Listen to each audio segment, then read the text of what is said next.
আনাস ইবনে মালিক রাদিয়াল্লাহু তাআলা আনহু থেকে বর্ণিত, তিনি বলেন, একদা আমরা রাসূলুল্লাহ সাল্লাল্লাহু আলাইহি ওয়াসাল্লামের কাছে ছিলাম। এ সময় তিনি হেসে বললেন, তোমরা কি জানো আমি কেন হাসলাম? আমরা বললাম, এ সম্পর্কে আল্লাহ ও তার রাসূলই ভালো জানেন। অতঃপর তিনি বললেন, বান্দা তার তদীয় রবের সঙ্গে যে কথা বলবে, এজন্য হাসলাম। বান্দা বলবে, হে আমার পালনকর্তা, তুমি কি আশ্রয় দাওনি আমাকে অত্যাচার হতে?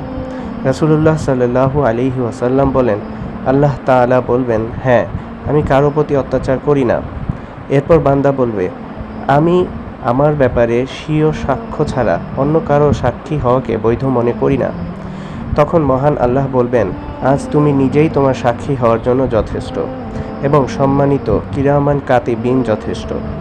তারপর বান্দার জবান বন্ধ করে দেওয়া হবে এবং তার অঙ্গ প্রত্যঙ্গকে নির্দেশ দেওয়া হবে যে তোমরা বলো। তারা তার আমল সম্পর্কে বলবে। তারপর বান্দাকে কথা বলার অনুমতি দেওয়া হবে। তখন বান্দা তার অঙ্গ প্রত্যঙ্গকে উদ্দেশ্য করে বলবে, অভিসম্পাত তোমাদের প্রতি, তোমরা দূর হয়ে যাও, আমি তো তোমাদের জন্যই বিবাদ করছিলাম। সহিহ মুসলিম ৭৩২৯ নম্বর হাদিস। হাদিসের মান সহিহ।